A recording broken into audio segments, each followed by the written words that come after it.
Indiana is a pretty red state, but it also is fiscally okay. So it's like, why usually these states jump in on it thinking they're going to raise a bunch of money, but then all the money that they would normally put towards it, like lotteries, they take out of the other program that normally would go to that place, and they try to substitute it with that, and it never ever works out. They just give money away for stupid reasons. A friend of mine was telling me the other day, he smokes, and a fucking pack of cigarettes is $14 a pack now. Do you remember when it was like $3-4 or something? I remember it was $1.50. Yeah. And now with all the taxes, and I can't imagine what it is in Illinois, because I know Illinois taxes the shit out of cigarettes. I checked the other night. A lot of times when I go into Michigan from Illinois, I'll stop right in Lake Station at one of those gas stations and fill up. And it was like $3.19 down the street from me in Oak Lawn, Illinois, and it was $2.11 in Lake Station. You know, it's a 30-minute drive. Yeah. It's like, what the taxes. So with the weed, what happens is, like, Michigan is raising their weed tax.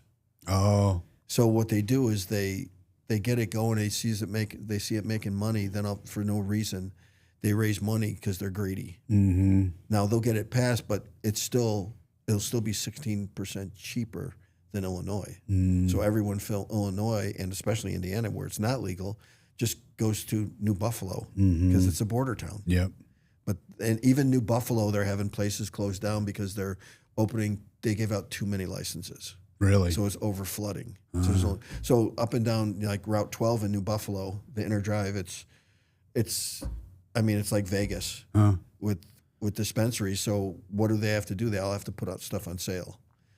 And the only time it hurts us, like now it hurts us a little bit, because when so many of them are going out of business, they put everything on sale. So we can't sell stuff for the regular. So you have to have a good business to be able to withstand the bullshit that you have to go through. Now, do you guys sell only in Michigan, or do you sell outside? It's not federal, so it can only be inside state lines. Oh, yeah. So you can't sell to Illinois dispensaries? We'd have to open up a processing lab in Illinois. Oh, okay. Yeah, and with Illinois taxes and the cost of doing it and stuff, it might not be worth it. How did you even get involved with that? A kid from the gym where I train, they were trying to get some licenses in Chicago, and I knew some people to try to help. Wink, wink. And even we didn't. And we had the best people doing the best paperwork that had 90-something percentile success rate. Wow. So then all of a sudden the Black Caucus, the Latino Caucus, this caucus, everyone started suing the state of Illinois, and they found out there was a lot of bullshit going on, as Illinois always happens. So then we chose the route of doing a processing lab instead. Do you think Michigan is easier to do business in? Yes. Yes. Because you've been doing this a number of years now. It's going on 3. Yeah. Yeah, but it took so long, because when we were doing our lab, it was during COVID, so we couldn't get people to work. Like, we were offering people like $90,000 for a tiny little job, and they'd turn it down. People didn't want to work. Wow. So one of my partners is a construction guy. Okay. Also, and they have a few 7-Elevens, the two brothers. And so they knew the retail business, and he knew construction. So we would go out there all the time, especially him and a couple of the guys, and do a ton of the work. How often are you out there? I just go out there every Wednesday morning and stay for some hours and hang out with the lab guys and listen to them and whatever they're going good or bad. And I act as like a conduit a lot between ownership, because I don't know the business part of it as much as my other guys do, and I don't know the lab part as much as they do, so I just kind of learn. But I know how to do everything they do in the lab. It was just a little refinement, and I'd be okay. You enjoy it? Yeah. It's different from what you've been doing the last 40 years. I'm really good at, though, just sitting back and watching and listening. That's my specialty, and I know that's what I'm good at, so I don't really try to mess up and dive into too much of anything else. Yeah. Do you think anything that you've learned in all the years of lifting translates into business? All of it does, but you don't really do that. It's like, if you're into something, You can all of a sudden find a correlation after you look back. Okay, you have to make a plan to do this. You have to take the right steps. You got to go nice and slow. You don't overstep your bounds. You know, it's all exactly the same, but that only helps if you're into it. Right. If you're not into it, you'll never be good at it. Right. I remember Stan would always talk about that, Stan Efferding, where he would always say, anyone that spent their youth bodybuilding or in competitive or professional lifting or bodybuilding, if they applied the same principles they did to their life there into business, they'd be a millionaire in 5 years. Exactly the same. Yeah. That's what he was good at. I would look at, he would just, every morning he would just write down everything that came to his mind that he had to do and do it in order of his importance before he was able to train. Yep. So that really made him do it right. And, you know, because you want to train. That's what keeps you normal. Yeah. And he was uber successful. Yeah, because he's like on the spectrum, so it was like perfect for him. Yeah. Now he lives in Guam. No, Samoa. Yeah, that is a huge lifestyle change. Yeah, to his go wife is from Samoa, right? And I mean, I see him driving around countryside in a golf cart now. Yeah. But I think what he really needed, I think he needed to get away from the hustle and bustle and slow life down so he could find himself and not have to be, you know, quote unquote, the great Stan Efferding. Yeah. He posted a video this morning of him playing pickleball. That's been his thing for years, like crazy. I was at the Arnold a couple years ago, and I called him on the phone because I knew he was there because he was helping Mitchell Hooper and Thor, the strongman. Yeah. And I said, are you going to come into the event today? Nah, I think I'm just going to go play pickleball. I go, you came to the Arnold from Vegas just to play pickleball? That's crazy. Yeah. You know, it's probably just something he did that kept him grounded. Yeah. You know, a friend of mine, Doug Furness, who was a great power lifter. He was awesome. WWE wrestler, was a good businessman. And for a couple years, he just wanted to be a regular guy and work.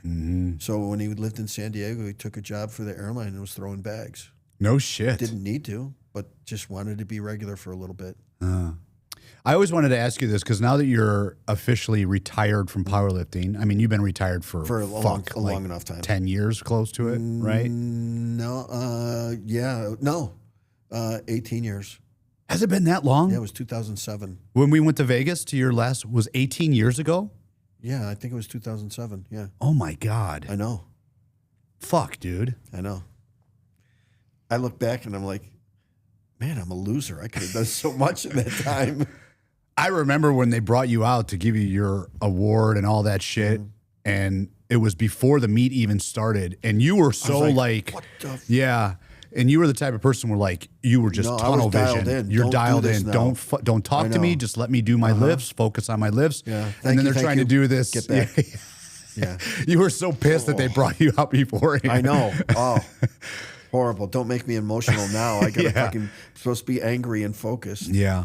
Do you think that, okay, if you didn't have the marijuana business and all of that stuff, do you think that after retiring from powerlifting that you could have had a career post-retirement and make a livable wage off of your success? Huge.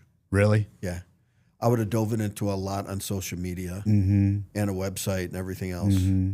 Now, I mean, I still do some seminars. I get out and do some cool stuff. But my online presence is more for, I have people send me videos and questions all the time. I do it for free. You love that, though. I do. Because I can fix someone like that. Yeah. And that, like I said, you know, that was my specialty. I don't dive into a lot of other areas because I know what I was good at. But I got a good phone book to ask everybody everything else. Yeah. You were, I mean, I will not to like butter your asshole or anything, but I remember, I mean, you were very giving with your coaching back in the day. Like anyone that came into the gym, you would always help them. I loved it. Yeah. I just loved it. And a lot of that, you want to say, oh, it's, you know, you have great morals and this, and I just loved it so much. Yeah.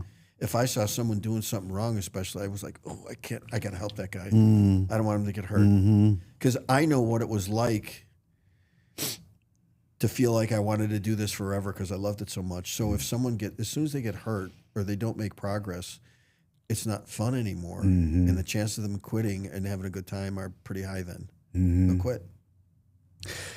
The thing that I also find fascinating too is like, because I know your family as well. Like you took me under your wing and, made me part of your family all those years ago.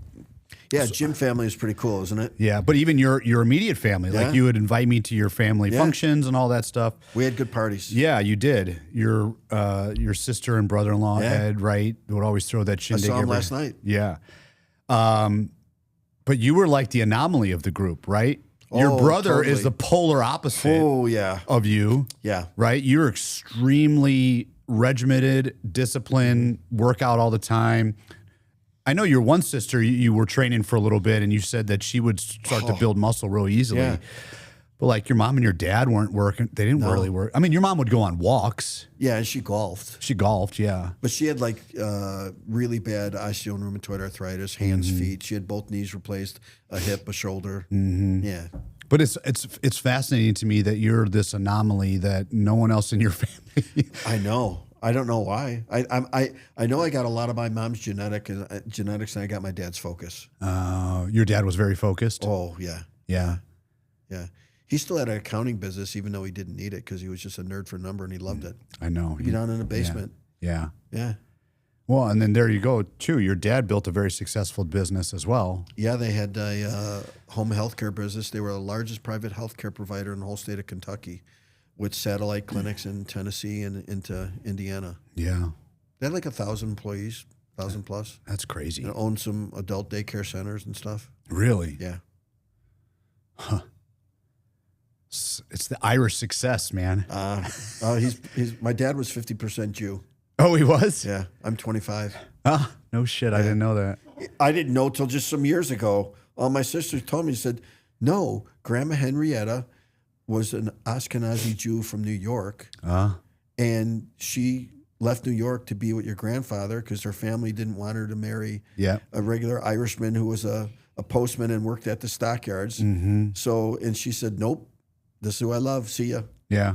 I didn't know that till later on. So let's rewind because you first started working out when you were like, what, 14 or something? Yeah, 13 when I was still in grammar school in a friend of mine's basement. Yeah.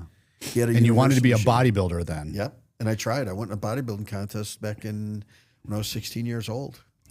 And then what made you switch to powerlifting? I saw Bill Kazmaier on TV. Strongman? Yeah. I saw the World's Strongest Man was on TV, and I saw him compete in a powerlifting competition on TV. And I was like, wait a second, you could be that big, that strong, and you don't have to diet that hard to pose on stage. I think I'm going to try this. Yeah. The first time I walked up to do a deadlift, I was like 140 pounds. Really? Yeah. And I walked up and did a stiff leg deadlift with 435. Jesus. I didn't know any better. I just did it. Yeah. Yeah. You have amazing recall. Do you remember what year was your first meet? 1980. And you were how old? 16. And what was your lifts? 485 squat. It took 3 tries because the squat racks didn't go low enough. So they had to take it off and put it on my back. Oh, Jesus. I know. So I missed 2. Then I benched 295. Okay. And I deadlifted like 495. At 16 years old. Yeah. I weighed like a little over 150. I didn't know to diet to make 148. So I just, yeah. And then how long then was your next meet after that one? Let's see. That was just some months. You jumped up that much? Oh, yeah. I got strong really fast. Whoa. My first meet was in 1980. Yeah. Weighing a little over 150. In 1984, I won the IPF. That's the international. There was only one federation then. I won the world championships at 181. Jesus. In 4 years. Jeez. So you added 40 pounds of muscle. Yeah. And what was your lifts at the IPF Worlds? At the Worlds, I was a little hurt, but I did like 4460 squat, a 766 deadlift, 420 or 440 bench or something. Yeah, something like that. In 1984. Yeah. So you were 20 years old and you were putting out these crazy numbers. Yeah. Your bench was always kind of, I don't want to say your weakest, but your lowest because you've got these long ass arms. Yeah, I got arms like an orangutan. Yeah. And then like the next year, I started gaining weight like crazy. And then by the next year in 85, I went from I went from totaling barely over 2,000 in a meet to totaling 2,200 when I jumped up in weight. Yeah. Just jumped up to 859 squat, 859 deadlift, and a 500 bench. Wow. That fast. Yeah. I started growing so fast and getting so strong so fast that some of my body couldn't keep up. So I got a couple little tears and stuff like that. But that's how you learn. So you were 21. Yeah. Totaling 2,200. Yeah. Your best total was 2,463. Yes. But that wasn't until how many years later? In the 90s, right? No, that was around 2000. So you're talking 15 years later to add 200 pounds onto your total. I gained a bunch of weight. I gained like 35 pounds of body weight from 198 too. Yeah. It just, there comes a point. Right. See, there comes a point where you really don't get stronger. Mm-hmm. You just start refining things that make your peak better or something. So even though you lifted more weight, you don't really get stronger. Like I gained weight so I could squat 1,000 pounds. Mm-hmm. Did I think I got stronger? No, I think I just improved my leverages and the weight went up. But I was the best at 220 pounds. I went up to 240. Mm-hmm. Was that always your goal? You want to squat 1,000? No, my goal was to get as good as I possibly could, no matter what. That was it. Didn't care about anything else. As long as I could make progress and get better, I was in it. When I knew I couldn't, that's when I stopped. So what were you doing from 84 to 85, programming-wise, that you think made you successful to put that much weight on? No difference. Okay, so then what were you doing from weight. 80 to 84, programming-wise? Because you think about it, like, if a 16-year-old kid walks into the gym right now, they don't know what the fuck they're doing. Yeah, I think my technique improved as my weaknesses got less weak. See, we all have our own strength here and weakness here. Mm-hmm. No matter what, you're born with it, that's it. Mm-hmm. But what some people do, because let's say they like benching, their bench keeps going up, but then their other lifts or a certain part of their body doesn't get stronger because this is so easy to get strong. So the gap gets bigger and bigger.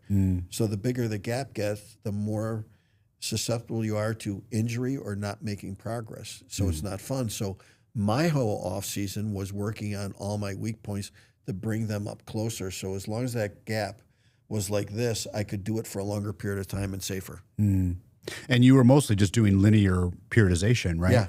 The secret to that is being honest with yourself and picking the right numbers at all time and picking your right exercises to not get to get stronger on. Not that I believe in if you could have done things differently, but if you could have done things differently back then, let's start with programming, because I know one big thing that you would change. We could talk about that later. I could have peaked a little bit better. Would you still stuck with linear? Yeah, because it worked. You know, everything can work really well if you pick the right numbers. Because like when I was training with you, that is when the Russian programming got extremely popular. Yeah. Because the Russian guys were coming to Worlds and they were just killing it. Yes. And they were doing like 5x5 and just these crazy. They did a lot more high volume stuff from their famous coach Boris Shako. But see, Boris also had like 50 or more programs. So I could, in my off season was a different program than my in season. I peaked different than, what I did in the off season. My off season's purpose was to bring up weak points in a certain lift. So like if my regular powerlifting style squat was always going to be strong no matter what. Well, so my weakness was my quadriceps. So I would do a high bar, close stance, Olympic lifting squat. Which bring that up, but it was close enough to my power squat because it was still a squat that it added a lot of pounds. My deadlift would be like stiff legs all off season off a deficit. My benches, I'd bench with my feet up in the air. But when you were coming up, especially when you're 16 years old, like who was helping you or teaching you or mentoring you? Magazines. Really? Powerlifting and bodybuilding magazines. That's all, you just got your information and you just try it out and see if it worked. When you're that young, as long as you don't like try to max out all the time, because I kind of bridge the world from powerlifting and bodybuilding. you can trash yourself because your hormones are going crazy and your body just wants to grow. So you can beat the crap out of yourself. Yeah, for sure. Yeah. Yeah. That's like the dummy years you can't miss as long as you're not too much of an idiot. I think the one thing that I would be super curious about is if you actually had a diet, like nutritional plan. My nutritional diet was this. This is kid logic. If your mind controls everything that happens in your bodies with secretions, excretions, all that kind of stuff, I wanted to keep my mind happy at all times. So a hot fudge sundae was not out of the question. So what I did is I would look at the scale and can I eat this? And then I would, every night before I went to bed, I would have a steak. And how I judged it was I had a mirror in front of me. I had a scale. I had the gym. Yeah. If everything was going good, don't change it. Everyone looks to try to perfect it and make it even better. Well, if you do this, you could do this better. No, if you do this right for a longer period of time, you'll get better too, and it's safer and more secure. But like you weren't tracking, like macros wasn't even a thing back then. No, I just went by the scale. And I could look in the mirror and feel my skin. Yeah. And tell right away what was going on. Right. And I slept a ton. Yeah, you did sleep a lot. Yeah. I think that's huge.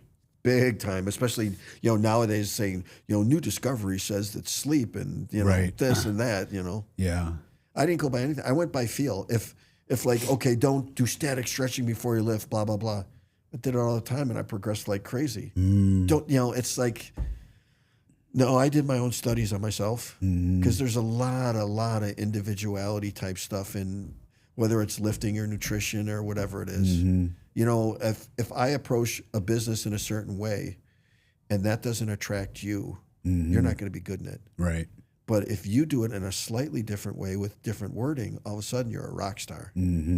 Yeah. That's why it's very important to learn yourself. You see, both in training and nutrition and business right now, you have so many little clips of people telling you what to do that's the best. And all these people spend so many billions of dollars on this stuff, but the only thing they never did was learn themselves. If I learn myself and I learn a little bit about business, like a lot about business now, I could come to you and say, okay, Bo, this is what I want. This is what I think of doing. What steps do you think I should do? Right. So now you combine what you know and I know, and now I'm comfortable with it. Yep. But you gotta make it yours. Yeah. Some way you gotta make it yours. That's the only way you'll understand it or enjoy it or do it for a long period of time. No, I agree totally. Yeah. Do you think that there's a genetic component to being the GOAT? Because you are considered the GOAT of powerlifting. I think it's my mind. Really? You think that your mind overpowers? I think my ability to focus on things and feel the exact technique or what I'm doing with the bar to make it perfect for me is what sets it up. I can set up on a weight just a tiny bit extra long and make my body in the perfect position to have a chance at making that lift. And the things I do, boom, boom, boom, from the feet to the knees to the hips to the abs to the mid, upper back, and what I do with my arms and hands are all like boom, boom, boom, boom, that fast. Yeah. And that's what makes the lift. I'd say about 90% of all lifts are missed on the setup. Just like business. Yeah. Have a business plan. Everyone thinks, no, I'm just going to go in there. This is what I'm going to. No, it doesn't work like that. No, it doesn't. It doesn't work like that. It's like Tyson said, you could have a plan until somebody punches you in the mouth. Yep. I watch a lot of that Patrick Bet Davis. Yeah. And he talks about the business plan as everything. Yeah. And that's not anything new, but it's something that people forget. The basics of anything never go out of style. Yeah. If you don't have the basics, that's why, a jab, hook, and a cross. That's why you keep seeing these guys do jabs, hooks, and cross even when they're the best, because it can be perfected at all time. That leads to the setup for everything else. Speaking of, not the sidetrack, but did you watch the Jake Paul fight? Yes, it was horrendous. Oh, my God. He ran for 6 rounds till Joshua decided, oh, I'm sick of this. I'm just going to take him out. Oh. And he did it so effortlessly and didn't even put as much into that punch as he could have. No, I was going to say the same exact thing. Jake Paul hit the ground with a broken jaw. And he goes, Oh my God. Broken wow. in 2 places. Yeah. Yeah. That Anthony has got some power behind those swings. Crazy. And he's retired. Yeah. But he made like $92 million. Yeah. Mm-hmm. I'll fight Mike Tyson for $92 million. Right. Yeah. No, I think that applies to, like you said, I think that applies to everything. Everything. Set it up right, and your percentage of succeeding is so much higher. Not like 10%, like 50% or better of succeeding. Because then you have to ask yourself, okay, what if this goes wrong? What if this goes wrong? What if this goes wrong? But if you already have the format and the questions in there on what can happen and what I should do, it's not really a problem. How do you overcome the disappointment? So, like, let's say you have a plan, and this week you're going to try and hit 850 for a triple in the squat, and then you only get it for like a single. You're having an off day. How do you overcome the disappointment to come back the next week? What I did the week before set me up for the plan to do what I did the next week.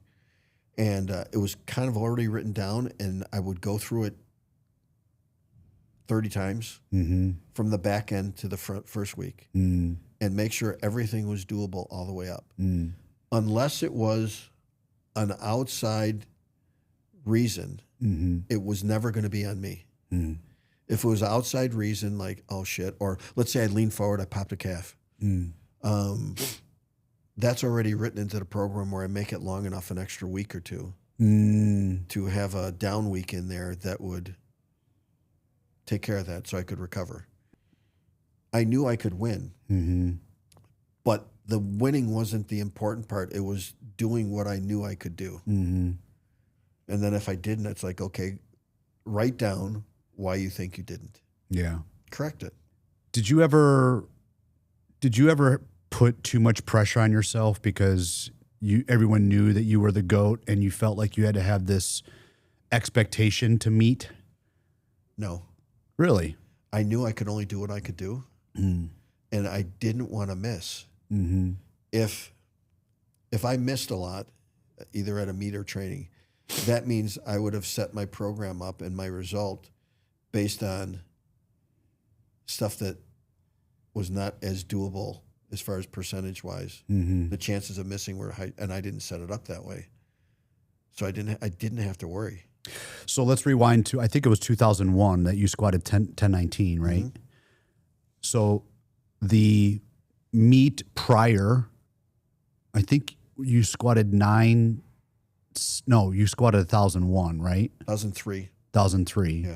The meet prior to that one, you squatted what, 9 something? Could have been 992, or could have been, it could have been 992. Because I know I did that in the meet before. So the meet that you finished at 992, you went back to you're like, okay, I'm going to go for 1,003, and you built your programming to try and hit 1,003. No, it wasn't, I'm going to go for 1,003. It was, I know I can hit 1,003 based on how that felt, 992 felt. Oh, okay. So then I would set it up. If I would have set it up for like 1019 right away, I might have messed up by the end because I wasn't quite ready.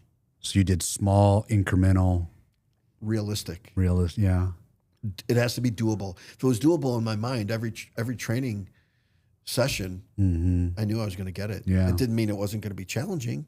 I just knew that I could get it. Yeah. I didn't have a problem. That's fascinating.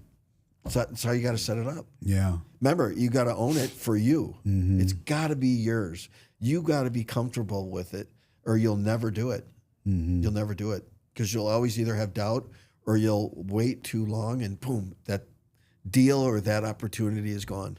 Yeah.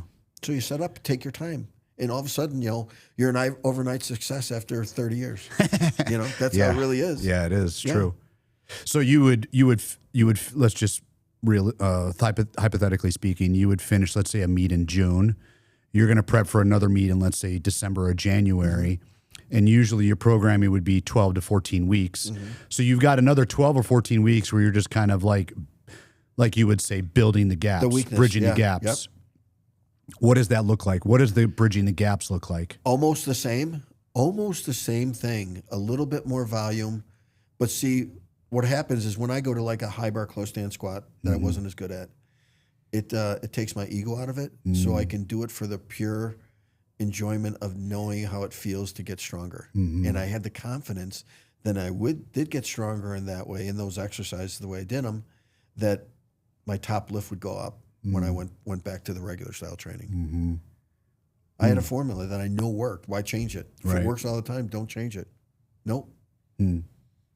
It's either greed or stupidity.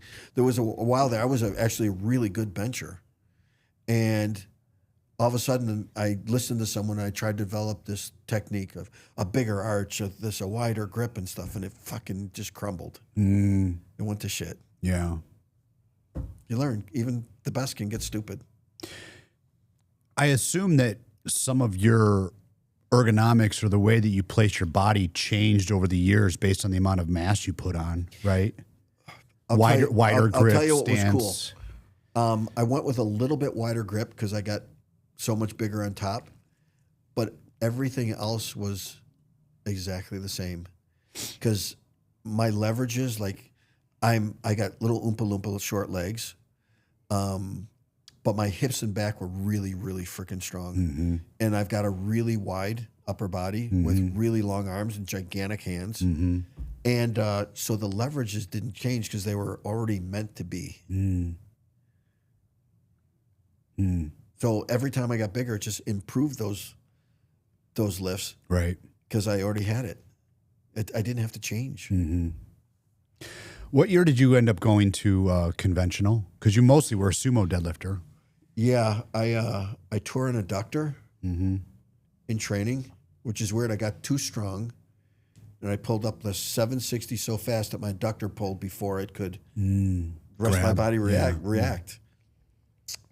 So that was that nationals was the Houston. It was funny because we had all the guys from the gym come, so it was like a crazy night. God, what year was Houston? I don't even know what year Houston was.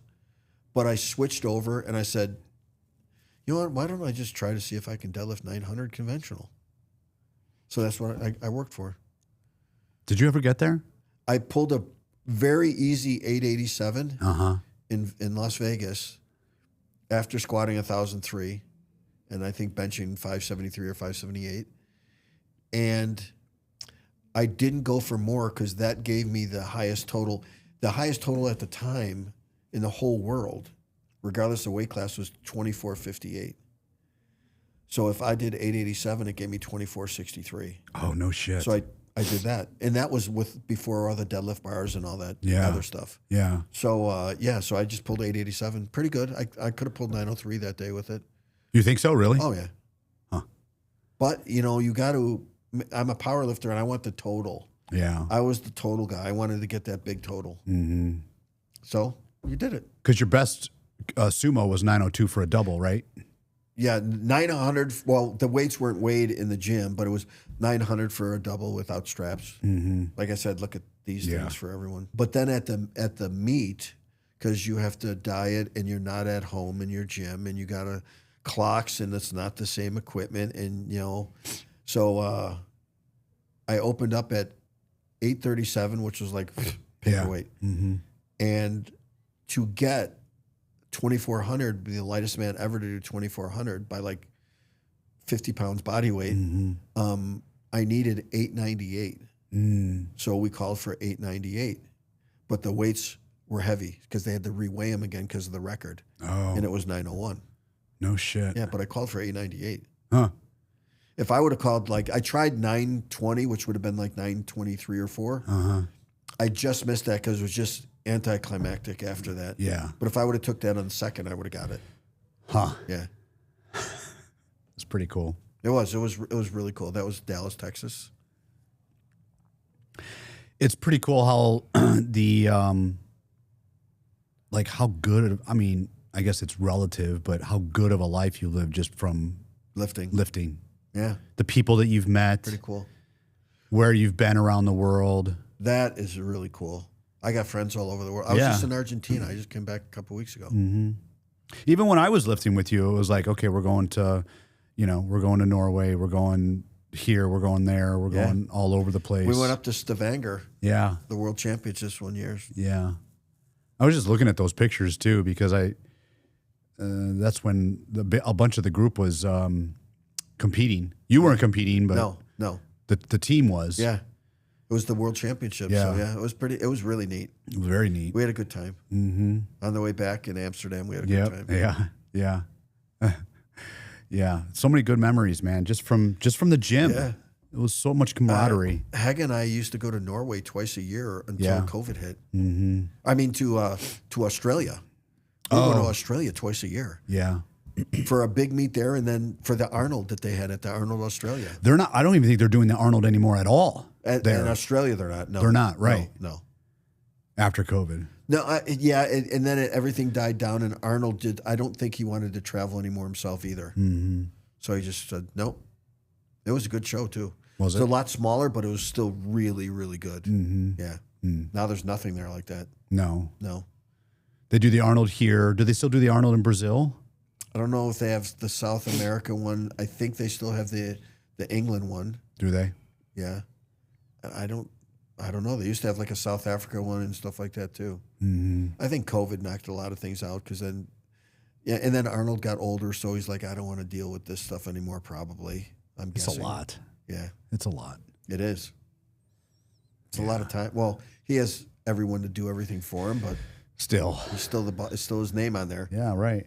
You still got to make sure people are doing shit right. If your name's on it, you got to care. It's kind of like now you've got the Ed Coan Classic, right? Yeah, that's pretty cool. That's a little power meet. You're not running it, but it's your name. No, yeah, I'm the head judge there the whole time. Yeah, yeah. That's a guy named Oklahoma or Omaha, Nebraska. Omaha Barbell. A guy named Brett Carter and his wife, and he tried to get me to do it for 3 years till he browbeat me enough where I could trust him. He does a really good job. This last year, well, this year still.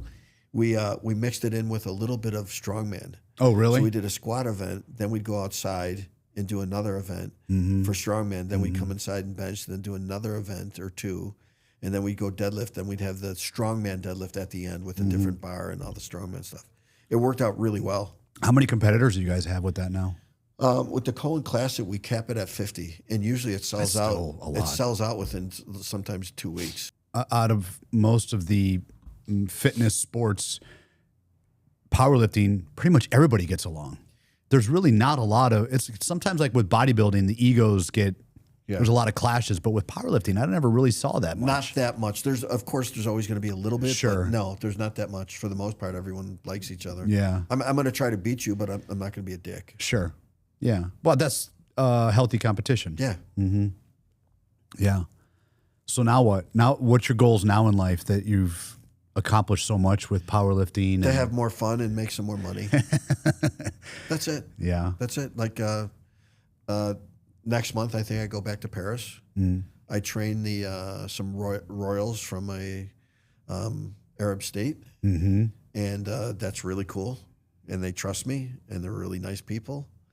And then I know in February, I go to Ireland for a big meet they want me to come to. Oh, cool. And then I know always in the very beginning of July, I go to Norway. They have a giant called Fae4 Strength Week with. I would love to see that. That looks so cool. You're invited there. Yeah. And it's in the mountains with strongman and Highland Games in the mountains. Okay. And everything is in the mountains at this like the oldest all wooden hotel in the whole country or something. And everything is made fresh there. So breakfast and dinner are buffets. wow. And lunches are big cauldrons of soup, homemade soup like moose stew and stuff with the best breads and pastries you can get. And Hega's usually acts like a Sherpa to people. She takes people up like 50 or 55 minutes up the side, and you're at the very top of a real mountain. It's unbelievable. Yeah. Yeah. And there's a little village, 10 minutes down the road in a car. That's in July? Yeah, very, very beginning. Okay. It's called Fae4, F-E-F-O-R, Strength Week. That's awesome. Yeah, and the hotel is just filled with strong people, men and women. It's good. And then, at night down in the hall, they have old Viking games. Like, one-on-one competition of certain things, and it's pretty neat. Funny. Hasn't like Thor and all them competed in that? No, Nick Best is one of the judges there. Okay. Evan Singleton's been there before. Martins was there before. So yeah, you get some. They bring in some good guests, and then they have like little seminars and stuff. So Nick Best and myself are always on a couple panels during the week. They bring in these Swedish physios this year that have a shoe company called Wide. Okay. It's the whole front is really. It's Wide. like So WYDE. your feet can sprawl. I lift in them all the time. It's freaking unbelievable. Really? And I don't even get paid, but these are really cool. And so they did a seminar on all the foot and how the foot works and stuff. And they had these guys from San Diego, S10 Fitness, that are all into the neuro part of straightening out rehab and patterns for development, both mind and physical, that all transfer through with just working on your eye movement and what to look at and how, and then walk and then do this. It's really, it's cool shit. That's awesome. Yeah. That's the future. Yeah. That's the future of when you start unlocking the mind and little things, what it triggers to do. Then regular physical therapy coupled with drugs, peptides, whatever. Peptides, yeah. That's what's going to heal the whole world. Is that stuff legal in Norway, like peptides and stem cells and stuff like that? I would say maybe stem cells, but I don't know if peptides are, which is weird because peptides are only different chains of amino acids, really. So I don't know. I know, like in Australia, they tried to ban them for athletes, which, like, I don't know how you can really tell, but maybe they came up with a test for it. But yeah, I think all these football players, Australian rules, got in trouble for it. For the most part, well, they're gonna try to classify it so you can only get it from a doctor now instead of for research purposes. Right. But it's they're trying to do that in the States too. Yeah, I mean, it's weird because it's just change of amino acids. There's not been any real evidence of anything hurting anything, just like with stem cells. Right. And now they're coming out with new stem cells and other things. And I read that. And they a Dr. Coan that I go to, Adil Khan, plug. I've never seen anyone travel over the world as much as him learning. I think he learns stuff and people feed off him, all the other stem cell clinics. Have you noticed the difference from going to him? Yeah, for me, it took a long time till I noticed the biggest difference after almost a year. A year, really? I'm telling you, that's how long it took for me. A lot of people say, oh, they only live for that long. I'm telling you, when I started coupling more of, after a certain time, more rehab stuff with the stem cells, that's when it started just working even better. Because I think I was putting the stem cells where they were supposed to be when I did all my little rehab stuff. So and that makes sense. Yeah, and Khan just talked about that in a post about how he, if something's not working, he'll have you call and talk to his rehab guy and develop a plan. Why isn't this working? We're going to do this. So you put them both together. Like, Mahomes just blew out his Achilles. Dude, if you need surgery, go get stem cells afterwards. You'll heal so fast. Yeah. Stem cells, peptides, whatever it takes. I actually just recently read something about that, which I did not know, that when you get stem cells, the body actually turns those stem cells into your own stem cells. They can. Some of this, the new Muse cell can turn into a cell for your heart, for your lungs, for your kidneys. Yeah, it changes. It changes to your cell. Yeah, it's not like it's somebody else's stem cell. They run to where there's inflammation in the body, and then they do their work. That's what I. That's pretty need. Fucking cool. Yeah, that's what I need. My body's so inflamed. Yeah, but it's I know, like in the States, some of the stuff is really good. Some isn't quite. And they can't do it yet. Like bone marrow stem cells are really good, but they can't take the amount that they can get overseas. Yep. The fat stem cells are really good for soft tissue injuries. The mesenchymal or whatever, however you say that, those ones with the umbilical cord and such are really good for IV and in the joint. And now they have a new Muse cell that stays alive longer, and he does something with some other cells where it's called scaffolding, where he puts them together. It's like, what the hell? Did you see that new peptide? I follow this guy. I only know him by his Instagram handle. It's Gorilla Chemist. He used to be the formulator for Blackstone Labs. Okay. And he left them, and he's got his own supplement company now, but he's tied in with a peptide company. No. And they just reformulated a myostatin inhibitor peptide, because originally, like a couple of years ago, myostatin inhibitors got really popular, right? But they didn't really have a long-term effect. So you didn't really notice anything for it. But they switched some amino acids around. Mm-hmm. It's able to last longer now. They started testing with this thing on themselves, and they did a DEXA scan prior to starting, and they did another one 10 weeks later. These guys, 2 guys, part of the team, one put on 13 pounds of lean muscle, the other put on 9 pounds of lean muscle. Now, what I would do is I would need somebody that we knew that wasn't affiliated with them to do it, to prove it, because I get skeptical when the own guys that sell the shit That's true. do it. Like, I took myostatin down in Mexico before. And you said you didn't really feel anything. I didn't really feel anything, so I think the amount would have to be added. Yeah. It would have to be a lot bigger amount. But here's what I want to know is, okay, let's say I put on 13 pounds of muscle.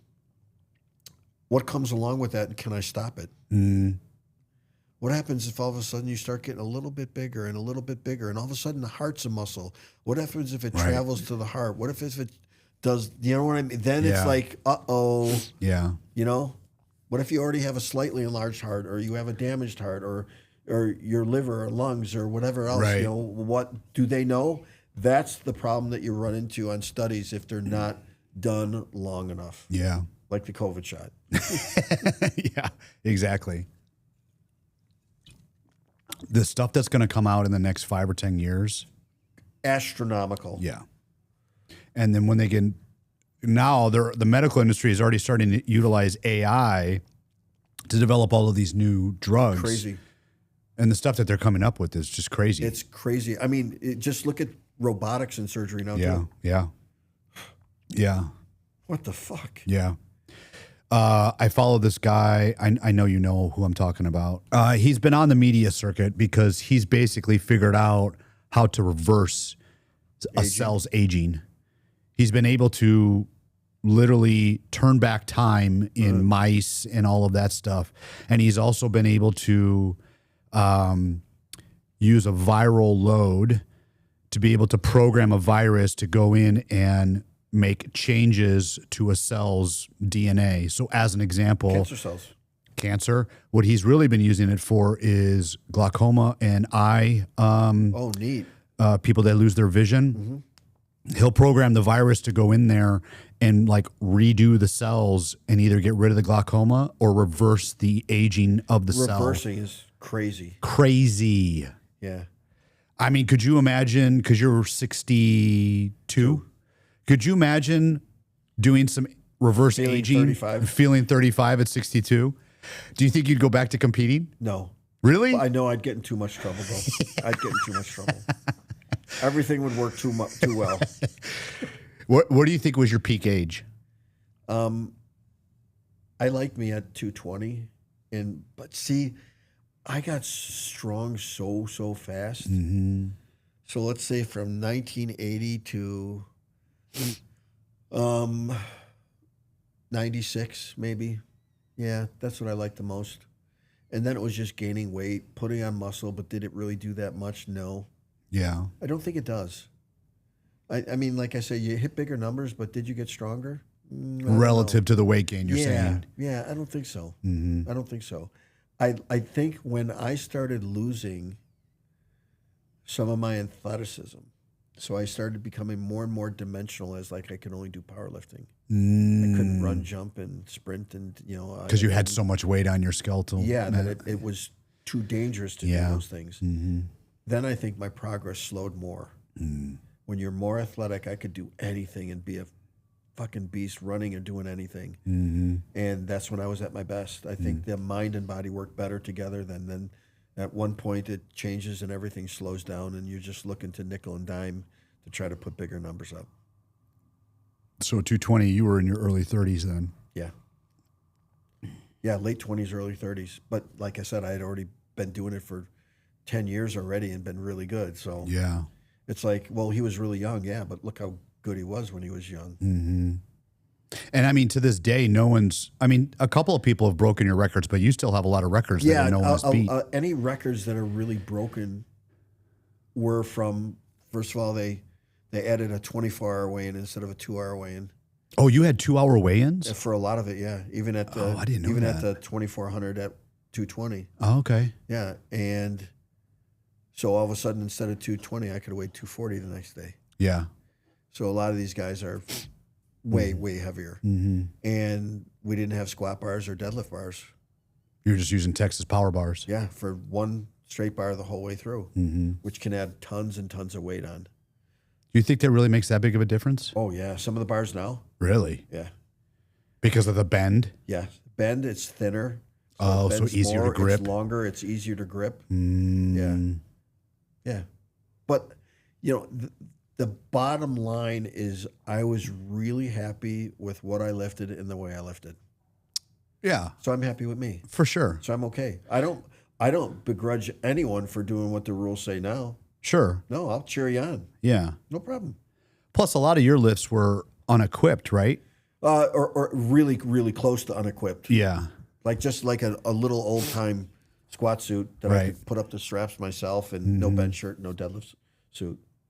Yeah, because I think when I started lifting with you, that's when it got crazy with like the triple ply, the denims. Yeah. And then It gets just a little got. bit. And there's guys that love that shit. I know some of them. Some of them are my friends. Yeah. And they just like the craziness of it. Yeah. Let them have fun. They're still powerlifters. Just a little twist. What do you think was your funnest time in lifting? As a whole. Yeah. Not in what you totaled or what you lifted, but as a whole. My gym time. Yeah. That's easy. Gym time. We had a great group of guys all the time from whatever gym I was at. It was a gym family, and I still know all those people. And from every gym I went to. It's pretty neat. Plus, a very eclectic group of people from all walks of life. Yeah.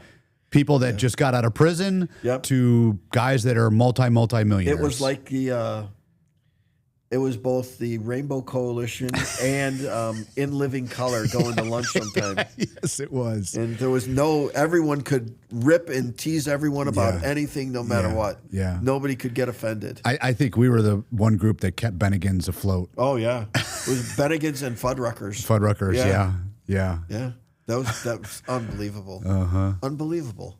But see, what you talked about earlier, when we talked about all the lifting, and then you would have been a success in finance, only if you were into it enough and approach it the same way. Now, if I really wanted to get into something like that, I could if I was willing to put in that same type of work. Yeah. I think that's one thing that, for you, what made you extremely successful, and I talk about this on the podcast all the time, my biggest problem is I have opportunity ADD. I want to do so many different things because I feel like there's only so much time on this earth. Yeah. But they always say the riches are in the niches. Yep. And you niched down hard. You went deep. Loved it so much, and I was so good at it. That's what made you successful. That's what I mean. Why did you stay with linear periodization? It's easy. Yeah. Because it worked for me. Yeah. But it's how I approached it. Yeah. It's like linear periodization with a twist. So how I analyzed my numbers and how I analyzed my body was, when those mesh things together, you can't miss. Right. You just can't. Right. No. From my side, it's really wild how I even got involved with you and in quads. Scooney. Yeah. Scooney was working out at, for those that don't know, Brian Schoonfeld, who was a World's Strongest Man competitor, was working out at my little local gym. And so I had literally just started, I would say, reworking out. Because I had started working out right out of high school and then dropped off. And then I wanted to get back in shape, put size on. So I went to our local gym here in the area. And Scooney started training there. And Scooney was in there, and he's fucking he's a monster. Right? This gym was on the 3rd floor of this building, and he's deadlifting 635. Playing around. He's benching these crazy numbers, and I'm wide-eyed. Yeah. And, I asked him some technique. He's kind of like you. He loves coaching. So I asked him some technique questions on squatting, and then he kind of took me under his wing, and then he was getting ready for a strongman. No, he was getting ready. Was it strongman or a powerlifting? No, strongman. Strongman. Yes. He's like, hey, I want to keep training with you and helping you, but I'm going to start training at quads with Ed Coan. And I go, who the fuck is Ed Coan? Yeah. And then he's like, do you want to go with me? So I'm like, well, sure. Yeah. And so he would literally, like, he would pick me up every day after work. We'd drive to quads, train with you for 3 hours, and the rest is history. Yeah, Brian was as hardcore as you can get. Oh my God. Because he was a laborer in those days. Yes. So he had X amount of time to be at the gym before he had to get home to get ready for the next day. But he had X amount of time after being a laborer all day that his energy would run out. So just don't get in his way. Right. And not only was he a laborer, but he was a bricklayer's helper. Jeez. So he was slinging brick all day long. Crazy. And then he'd go to the gym and lift these crazy like amounts. a maniac. Like a maniac. Yeah. He was insane. He was a big guy. We took him from fun. weighing about 265 pounds up to like 375, I think. Something close to 360 to 370 something in there. Yeah. Yeah, and he wasn't fat. He was so thick. Yeah, he was. Oh, what a beast. He's still to this day, when he starts lifting heavy, he can get strong really fast. And his body just blows up. His wrists are like, like this. Yeah. They're like that thick. Yeah. I remember doing this with him. Yeah. And it was the only guy that I ever felt just go like this. Oh my God. Humbling. Very humbling. He I remember we because he retired out of laborers. Yes. And then he started. Well, no, this was before he retired. He started traveling with the laborers, and so he started working like in West Virginia, Alabama, all of that stuff. Is that when he started doing the stuff in the steel mills with the coal? Burning of coke the facilities. Coke, yeah. He was big into that, and so he'd be gone for long stints. Yeah. And I remember he was used to see him in the steel place where your dad. Well, plus he lived in the same hometown as me too. Yeah. And then he called me and he's like, "Hey, I'm going to be in town," because he'd be gone for like 9 months. I know. And he'd be like, "Hey, I'm going to be in town. Let's go grab dinner or something." So the one day I met up with him, and I'm sitting at the bar and I'm waiting for him to walk in. He walks in and he gives me a big old hug and he squeezes me, and he squeezed me so hard I passed out. All of a sudden, I just go limp at the bar. That's Scooty Love. That's Scooty Love. Yeah. And like he got all freaked out. He's like, "Are you okay? Are you okay?" Yeah. I'm like, "What happened?" He's like, "You just passed out." Not realizing. That's like, I think I broke his freaking neck. Yeah. There's only one, and he'll never change. That's perfect. Mm-hmm.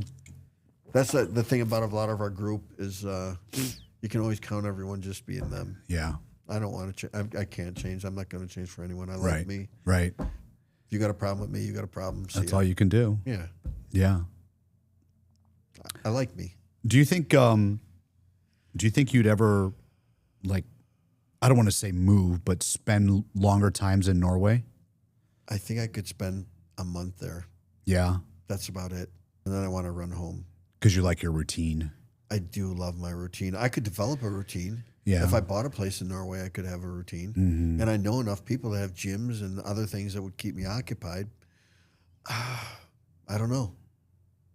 Never tried it. Yeah, I mean, and at this point, I'm still scared of the unknown. But yeah, I still get to travel, so it's cool. Yeah. I get to meet new people and have fun. And I mean, it's not hard. You go to a place, everything's paid for, you make money, and you meet a lot of people that really love you and don't know that you're just the same idiot as they are. Mm-hmm. And you just teach them and have fun. It's not really hard.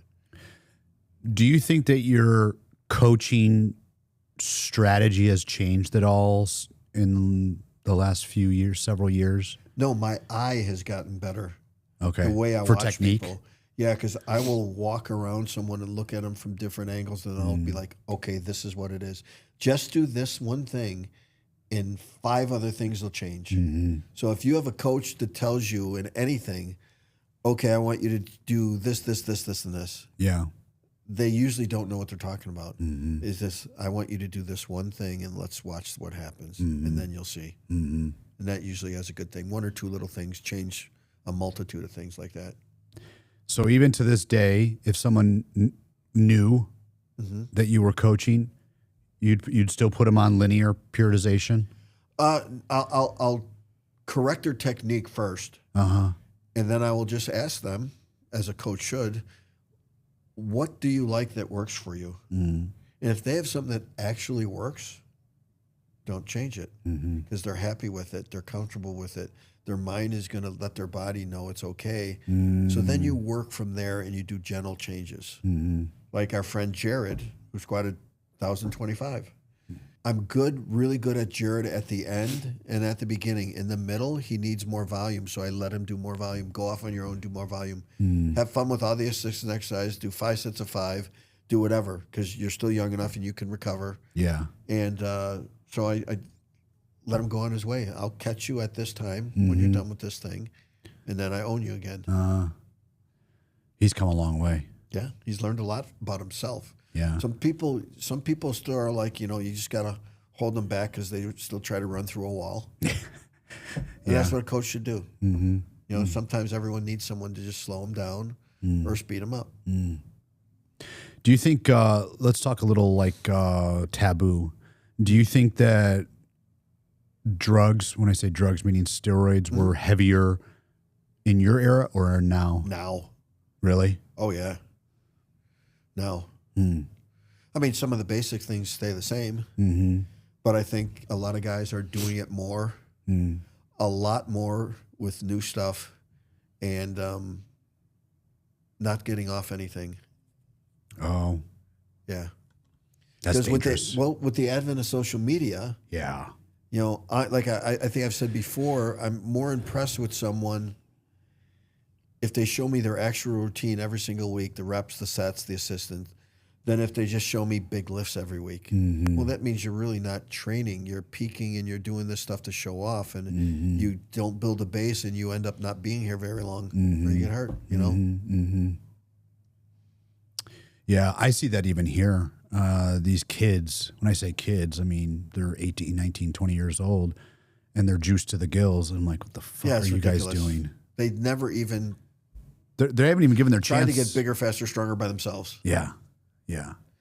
That's because of social media. Yeah. And social media will direct you where to get stuff, too. That's probably shit. Yeah. Mixed in a bathtub. Yeah, really safe. Yeah. Yeah, and I try to tell them, but they don't listen. They won't. Do you have? You used to tell me this all the time. Now, back then too. You have so many raging hormones at that age. You don't have to do anything. You don't have to do anything. Like I said at the beginning, you can beat the crap out of yourself in the gym and you'll recover. Yep. Just drink milk. Yeah. Eat a cheeseburger. You'll be fine. Yeah. Yeah. Yeah. But that's it. I knew I needed X amount of nutrition, and if my weight was okay, and I would cheat, I'd be okay. Simple. People make it way harder than they should, basically, most of the time, to make money. This thing, motive is everything. Keep it very simple. Dot your I's, cross your T's, take your time, and then it starts to snowball, because that progress gets bigger and bigger and bigger. Then all of a sudden you're a success. If not, and you skip these areas, you leave these holes out where they get a lot of flat tires. Yeah. Yeah. You don't get there. You're too late. Your message, well, let's see. I started training with you, like 20 years ago. Your message hasn't changed. No, it shouldn't. It's all this. It's been the same. Keep it simple. But you could what you do is you just tweak it based on the individual. Like you might need more volume than me.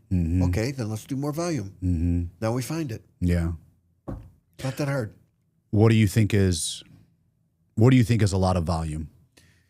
5 sets of 5 on anything is a lot of volume if you're doing it on a top number. I mean, if you did 5 reps at 225, 235, 245, 250, but if you do like 5 sets of 5 at 275, now it's a lot of volume. But if it's relative to your max, yeah, because if it's really, really lightweight, it's not really hard work. Yeah, right. It's not really hard work.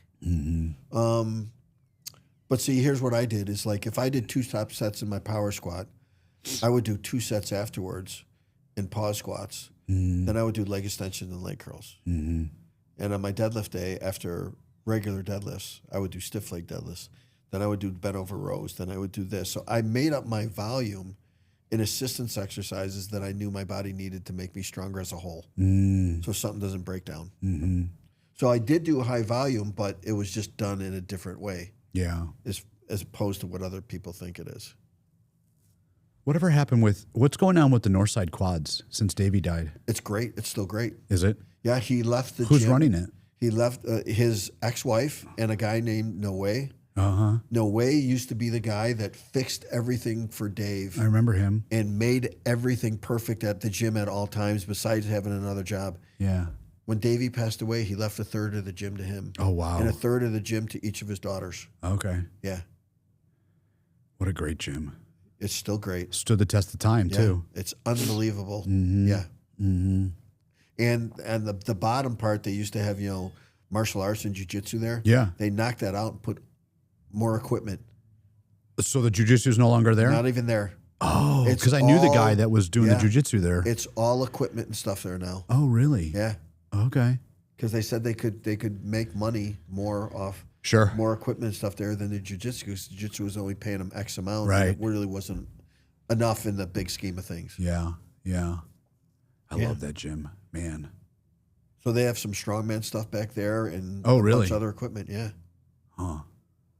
Do you get to go to a lot of different gyms as you travel? I can.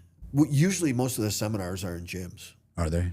Yeah. But they're like powerlifting strongman gyms, right? Yeah, but they have everything still. Like the one in Argentina, Mauro Spinardi used to be a really good lifter. Yep.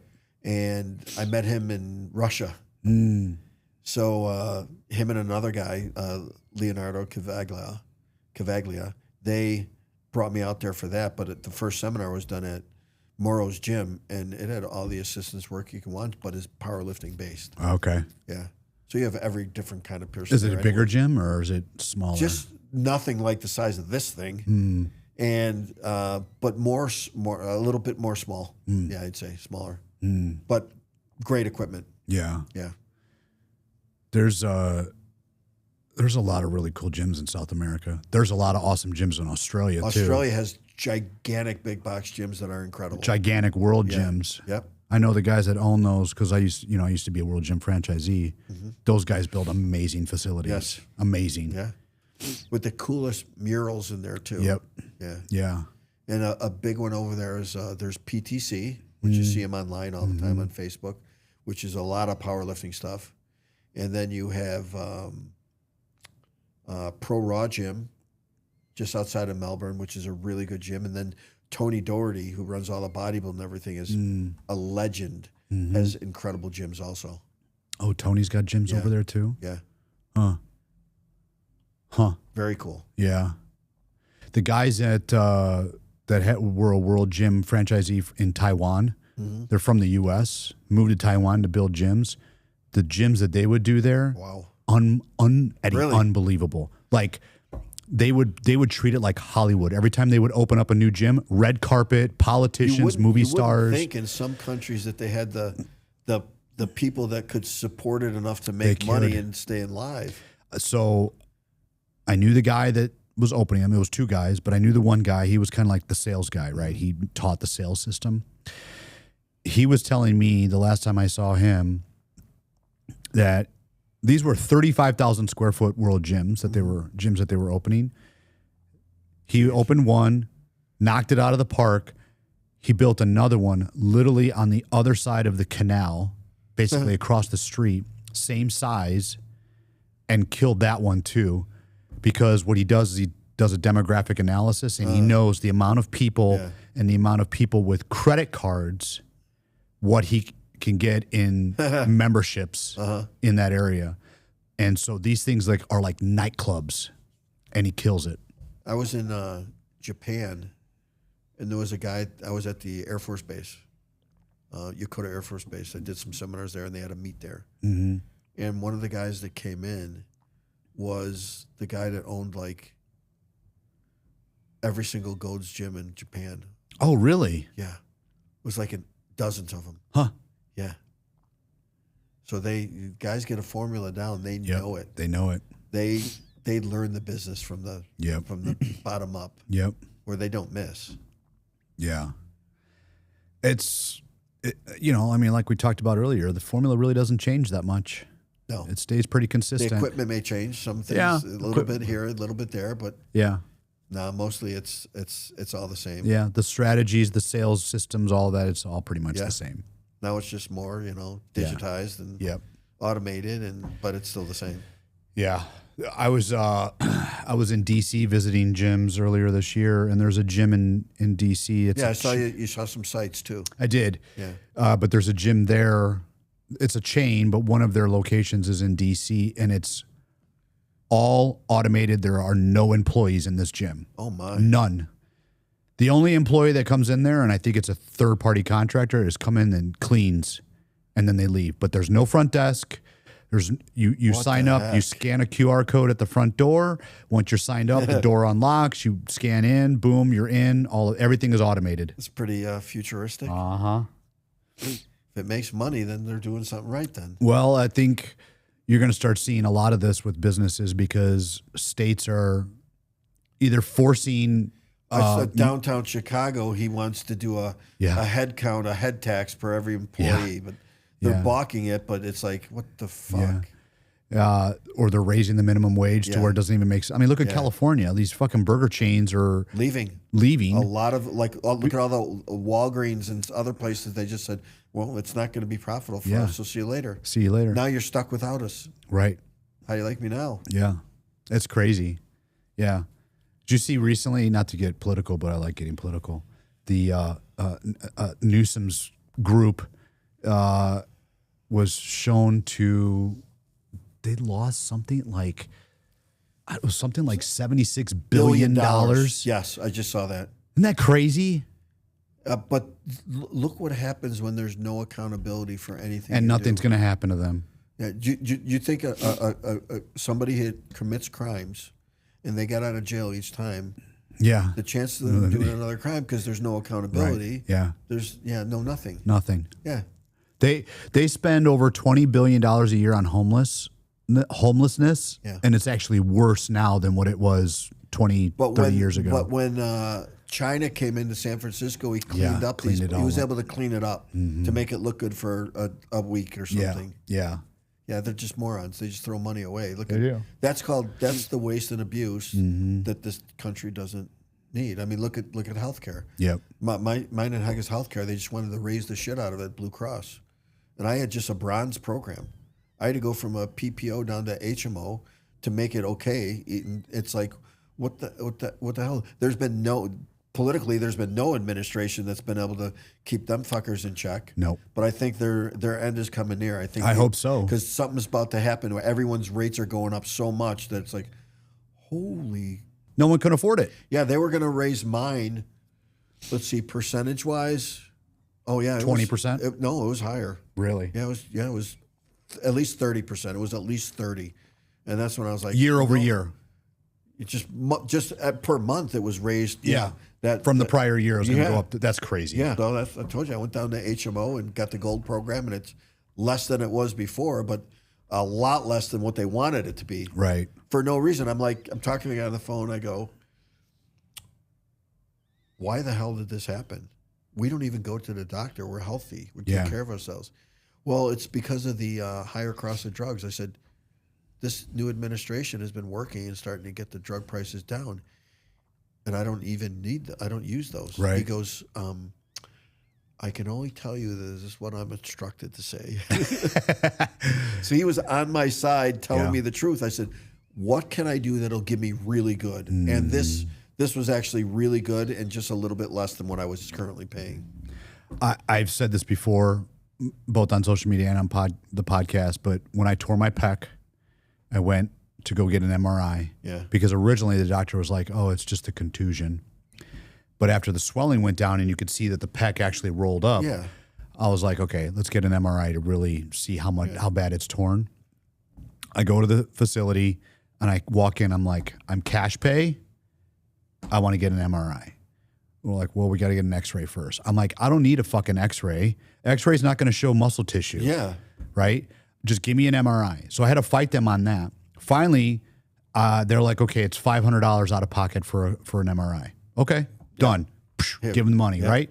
Get the MRI. Doctor looks at the MRI. Oh, no, it's not torn. I'm like, how can you say that? It literally rolls up. Look at it. Yeah, exactly. And he's like, looking at this MRI, it does not look like it's torn. Anyways, about a month goes by. I get the bill from the doctor. They want to charge me $2,500 for the MRI. I call them up. I'm like, wait, I was a cash pay. I paid ahead. Yeah. And they said, oh, we see that. You can disregard that bill. I'm like, wait, so if I had insurance, you're going to bill the insurance $2,500? Yes, they would. But then if I'm a cash pay, it's only $500? I'm like, 100%. That's fucked up. Yep. Oh, of course it is. It's so fucked up. So look at the drug prices. Yeah. Because I am with Merrick Health. Oh, okay. Yeah, so you could see the price of the drug prices and what it would be somewhere else if I went through a doctor and didn't have it covered. It's like, holy shit, is this high? Ridiculous. Can you get like any drugs through Merrick Health, like cholesterol, blood pressure, any of that stuff? Oh, really? Thyroid, cholesterol, testosterone. So it's a legit like distributor. 100%. See, with Merrick Health, as they actually offered to, if I got people there, they'd give me money and stuff. I said, no, I don't want anything. I said, just keep my health better, straighten out what I got going on, and that's it. Most of it's hereditary. Yeah. And so I had my T3 and T4. Thyroid was almost completely shut down. Really? Yeah. I know. You know what? All of a sudden, I started feeling like shit. My energy level was low. There was stuff I could do for 10 reps, and I could do it for 5, and I would just be blah. Yeah. And I'm looking at my body in the mirror, and I see like all this fat on the side of my titties and stuff, and I was like, I was fed up with myself, so I straightened it out. I got with the guy, Steve Granzella, Little Smokey, used to be with Mark Bell, and he said, I'm with this company, Merrick Health. I'm going to send you an order for a blood test. And it was all taken care of, and they did 12 vials of blood. Oh, geez. They're unbelievably in depth. So then you meet with the guy who manages my portfolio, and they put you on a Zoom call after your results come in with an MD who has his own practice usually, who's been through this and that, and these younger people know all the newest studies and everything, and then we go everything down the line, right through everything down the line. Is it, this is what I recommend. This is what we're going to do for you. And so I got on some testosterone because that was actually fucking 130 or 40 or so. Yeah, it was like nothing.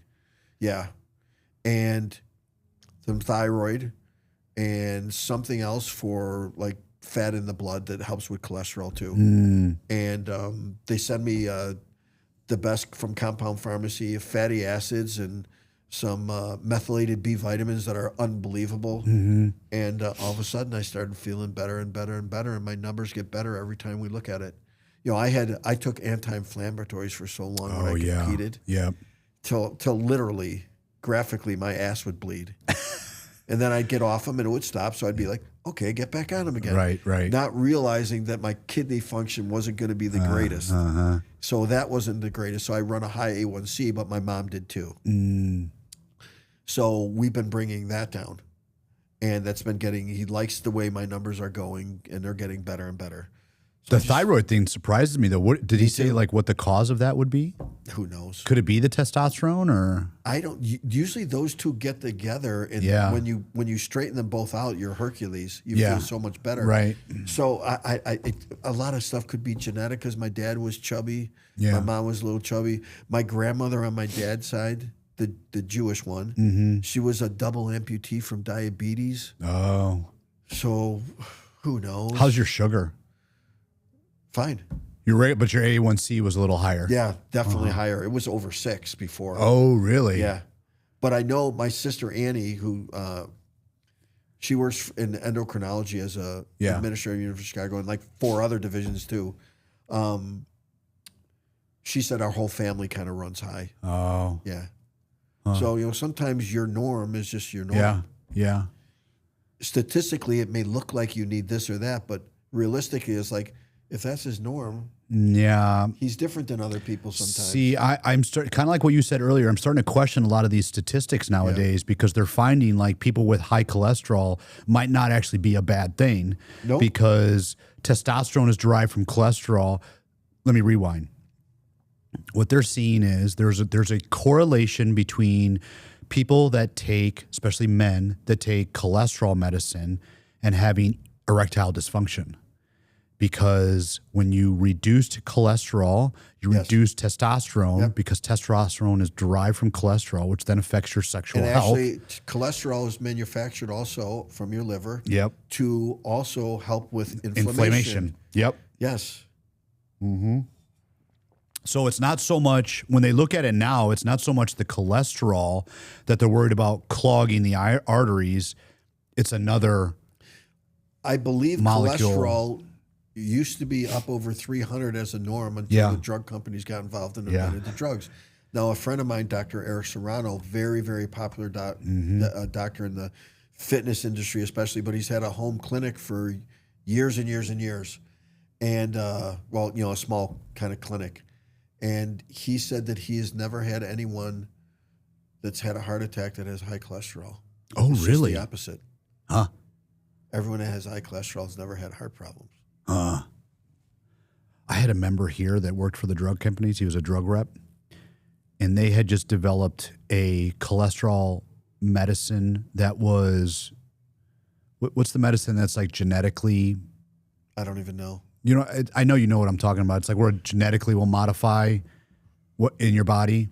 Anyways, they had developed a drug for babies that are born with high cholesterol. Most ridiculous fucking thing ever. And he's like, yeah, there's babies that are born to have a cholesterol of 600, so we give them this medicine and it gets it in line. Like, how do you know that's a fucking baby? They're a baby. Let them be fat. Yeah. I didn't want to like. Their bodies are still forming. Yes. Yeah, that's just It's crazy. Bullshit drug companies making. Yeah, I mean, you could look on some of the other news stations that we usually don't watch, and you would say the whole time during COVID, this segment is brought to you by Pfizer. Yeah. It's like, yeah, that's where the influence is. Yeah. Yeah. Yeah. No, let me try it on myself. If something works, it works. If I'm good with. Yeah. You know, I trust certain doctors. I don't give a shit what everyone else says. Right. I am not living my life for someone else. I was just listening to Russell Crowe on Rogan's podcast, and he was talking about how, you know, he's been traveling a lot for all these films he's been making, and his girlfriend or wife goes with him. So they've been out of the States. So she's American. He's obviously Australian. So they've been out of the States for several months, and then they went back to visit her family, who's from New Orleans, and she's like, she comes into the room, he said, she's like, I never realized how many drug commercials there are because she'd watch TV overseas and there's none. And then here, it's like every other commercial is about a drug. Yep. And you know, like Hega's from Norway. Yeah. So when she listens to it, and then they say, may experience, and they say it really fast, like 10 different, you know, heart attacks, stroke, cancer. And, yeah. Well, these drug companies are really vying to eliminate or reduce the availability of peptides because they see what it could do to their industry. Oh, yeah. They're not out to heal you. Like some other countries are big into trying to heal you. Yeah. These people are, these drug companies are trying to treat you because they want your money. Mm-hmm. Yeah. Multi-billion-dollar industry. Huge. Just like, you know, gasoline or... How do you unwind it? It's so big and there's so many people's pockets or hands are in the pocket of these people. What they do then is if you mitigate the cost enough, that means they don't make as much profits. And then you pulls people away from them. Like RFK in there is a good thing. How can it not be a good thing? He doesn't say, I want to take all this shit away from you. He goes, no, I just want you to know what you're putting in your body. Absolutely. You know, Steak and Shake has beef tallow fries now. Yep. A friend of mine at Lance's gym is the salesman from Chicago Packing that makes the beef tallow. Okay. That's what I cook with at home. Yeah, so do I. It's the same stuff. No, I get mine from Costco. Yeah, this is a black and white container like this big. Okay. If you Google beef tallow, it's like the first one that comes up from Chicago, and it's like just a big scoop of it. Put it in the pan. Yeah. Huh. Yeah, that's what I cook with all the time. And they even got a spray that you can use too. It tastes so much better too. It's so much, but you feel it when you eat it in your belly. Yeah. You don't feel bloated or anything like that. Yeah, exactly. Yeah, and I think that's helped my blood test numbers too. I told Dave Tate, we did a big Swiss symposium in Canada, that he ran it along with a guy, Dr. Ken Kanakin, a Canadian guy who's chiropractor, who's like the nicest human being alive because he's Canadian, eh? And we were talking, and I was giving a little speech, and I said at one time Dave and I were so worried about our numbers in the gym. Now we worry about our blood test numbers. That's true. Completely changed. Yeah. It's like, no, I already did that. What do I have to do to be able to be a little bit of who I was and enjoy it? Yep. Because I can't go to the gym. Like I said, when all my numbers were messed up with my thyroid testosterone, it wasn't fun. Right. Now I have fun. I don't worry about numbers. I just worry about getting healthier and healthier, and everything's got better. You know, a friend of mine, Andrew Locke, got rest his soul. He helped get my shoulders in line along with Dr. Ed Coan with stem cells, and fuck. Your shoulders feel good? Much better. I'm just really weak, but they're much better. Yeah. Are you still using the CPAP? Yep. I did not know this, but little Eddie at our Christmas party, I sat next to him. He was using a CPAP, and he got that device. Do you know this? Yeah. I was not going to get an implant. Yeah. I forget what they call it. I was Aspire. Yes, I was not going to get an implant put in my body. I didn't even know that was a thing. Yeah, it's like a fucking pacemaker as far as I'm concerned. It forces the tongue forward while you sleep. Yeah, but which is weird how it would do it. But first of all, I don't want to put it in my body. And if it's that simple, just get a little surgery. A friend of mine, Mark DiOrio. Yeah. Yeah, Mark had the surgery done years ago. Oh, he did? Helped him out. And it worked? Yeah, yes. Yeah. And you think the CPAP has helped you? Oh, a lot. Because I know you slept like shit. Fuck, I could fall asleep driving anywhere. Yeah. And I did once. Yeah. Not fun. Yeah. Yeah. Not when you have to pay for it. Yeah. But yeah, and you know how bad I snored. Yep. Holy shit. Now you don't? Way, way less. Yeah. You know, before I used to have a full face mask. Now you use the nose? The nose pillows. Oh, yeah. Before they used to you have to screw them in your nose, and I couldn't do that. So I just wore a full face mask. Yep. But when I had my second hip replacement, and my cousin did it in the States because we had upped our level of good surgeries. The first one, his hip replacement, I got done in Norway. I remember we were that. ahead of they were ahead of what we did. So my cousin did it, super job, but the hardest part of the surgery, because when lying on my back, was to keep me breathing. Oh, did they have to intubate you? I don't think so. Huh? I don't know. I don't know for sure. I'll have to ask Hega. She knows more about my surgery than I did, but that was the hardest part. Yeah. And after that, I went to the guy who was in my surgery, who acted as my GP. Okay. And he said, you're coming in he's a pulmonary doctor. I went to college or high school with him. He was my cousin, my surgeon's doctor. So he goes, come in the office. So I go in the office at night at 8 o'clock. And in the back of his office, he just had a nurse there set up, waiting for me, hooked me up. He had a bedroom back there ready. Oh. With a TV monitor, everything to watch me. Yeah. And she hooked everything up, and I laid down, and she said, yep, this is what you need after so many hours. So then I went back there again, and she fitted with a mask, and she put the mask on me, turned it on, went down, laid down, and she woke me up. She goes, time to get up. I said, I just went to sleep. It can't be long enough. She goes, you just slept for 6 straight hours. No shit. Yeah. I was like, holy shit. Did you feel like $1 million afterwards? Much, much better. Yeah. Much, much better. Yeah. Do you have a problem? Here's my problem when I sleep is I always have my arms falling asleep because I'm a side sleeper. Did you ever have that problem? When I sleep on my side, my one arm is way out. I do that up here too, like but this, it still falls asleep. But I put it in between 2 bars. If I sleep on my back and if I have my arm like this, it will fall asleep and I have to go like this. Right. So I don't sleep on my back. When I had my sleep study done, when I fall asleep on my back, I stop breathing instantly. I was dead, basically. Yeah, when I sleep on my side, I breathe better. Yeah. But the nose pillows have helped. Do they? I actually bought an extra CPAP machine on my own, just to keep it at home, just in case, or if I want to travel with a certain one. Yeah, I go everywhere with it. Yeah, all pre-programmed, ready to go. Yeah, that's a game. I'm supposed to use one too, but I just can't sleep with that mask on me. Try the nose pillow. It's just like you put it on and the mask is not on you. It's just these nose things that just sit like this. Okay. They sit like this. Nothing's inside you. They just sit on top right here. You'll have to send me the link. Where did you get them? Look up nose pillows. Okay. Yeah, CPAP nose pillows. And it hooks up to the machine. The nose pillows. Yeah, you got your tube. Yeah. And then the headdress, and it just plugs in the same way. Okay. Yeah. All right, I'll look into it. No, we'll look at it. We'll look at it afterwards. Oh, so much better. Yeah. Oh, geez.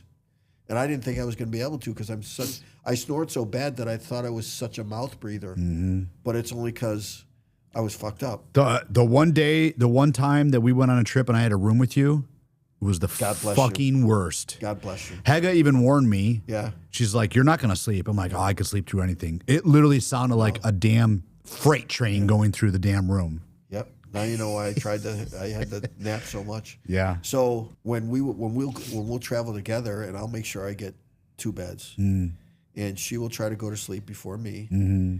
We will have both our iPads on like storm or rain. Yeah. And she'll have her phone and my phone on the same thing, over near her, to try to like ward the evil spirits away of snoring.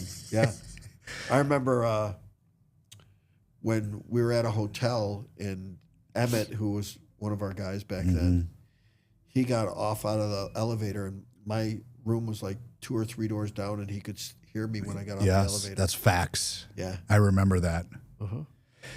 Do you still have to nap as much now that you're using a CPAP? No, but my mind turns on more now that I'm older, so it's harder to sleep longer. So I still like to take a nap, even if it's like 30 minutes. I still like to take a nap every day. Yeah. Because I can. Yeah. You know? Why do you set do yourself that? up for that. Yeah, you set your life up for that. That's perfect. That's the way it should be. I live a very simple Spartan lifestyle.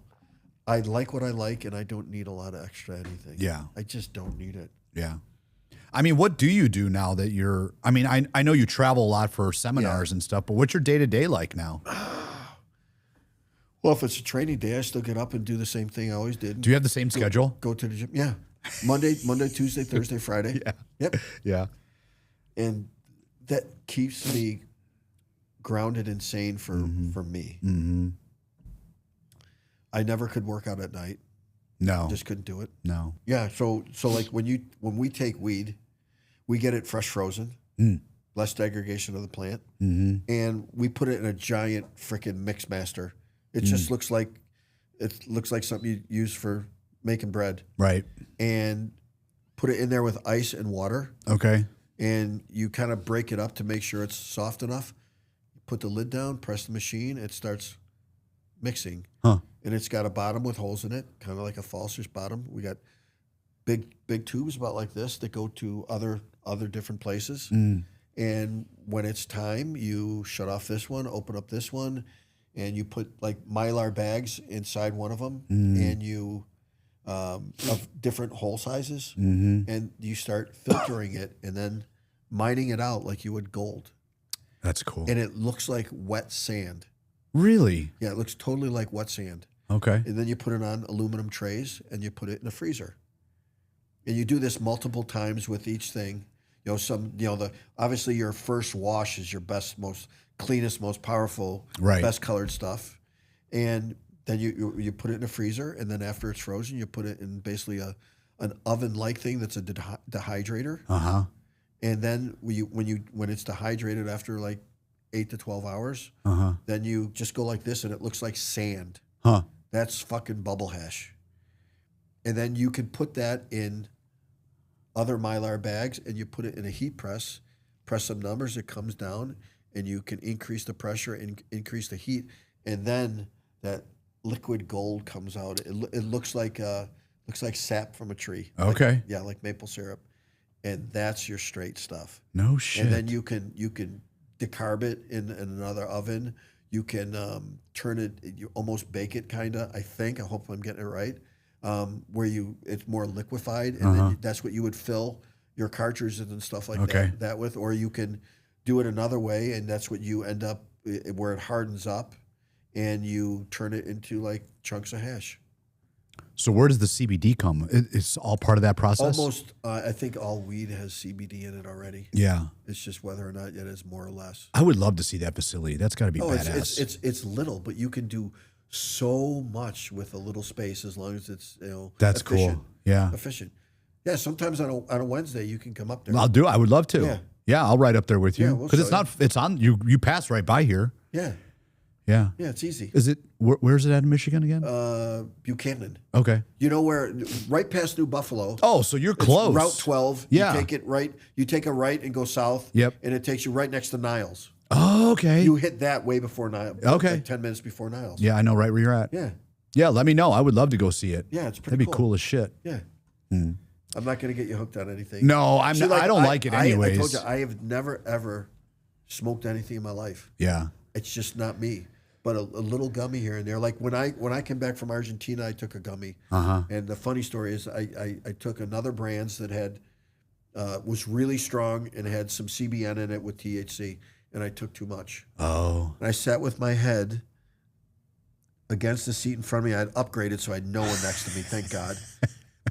And all of a sudden, I took too much, and I started having an anxiety attack. Oh. But I don't know if I was dreaming it and I was already sleeping or if I was awake. Suddenly, I think I had a stomach ache, a headache. I thought I was going to shit my pants. And then I remember telling myself, breathe, Eddie. Like, breathe the ball. Yeah, I was like that. Like, yeah, like Caddyshack.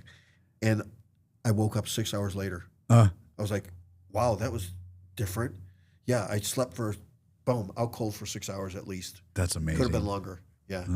Let me know. I would love to go see it with you. Yeah. Okay. If we're going to be open like next Wednesday, even though it's New Year's, if the guys are still working, I'll take you up there. All you got to do is just sign in when you go in, and the guys will be working. You can go in there and see what they do. Okay. It's pretty neat. That's cool. It's so simple. Yeah. Almost every business, if you look at it, is kind of simple. It is. Yeah. It is simple. Yeah. But the technique and what these guys know, they're like, the scientists. The best pothead scientists you could freaking get. Yeah. Yeah. That's awesome. Yeah. And, and then here and there, the CRA, the Cannabis Regulatory Association, they can come in at any time and check out your stuff. Okay. They'll make sure your lab is clean, which they've always commented our lab is unbelievably clean all the time. Yeah. They can check out your cameras that are good for a month.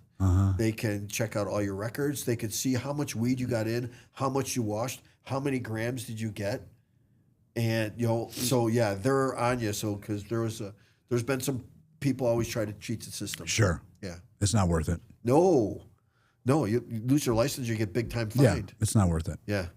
Just play it straight. Eddie, thank you so much for doing this. Thank you. It's cool. Yeah. Look, time goes so fast. But it's so easy because we're friends, and it's so easy. We're just talking. Yeah, exactly. You're really good at this too. I'll tell that to your people right now. Thank you. I appreciate that. Yeah. I like to keep it organic and just have fun. It's just real. Yeah. That's how you get the real answers. Right. Like, you don't have to get all scientific or all bullshit out about it. Right. Yeah. Cool. Eddie, love you, brother. Thanks for doing this. Love you too. All right, bud. Ciao. See you, everyone.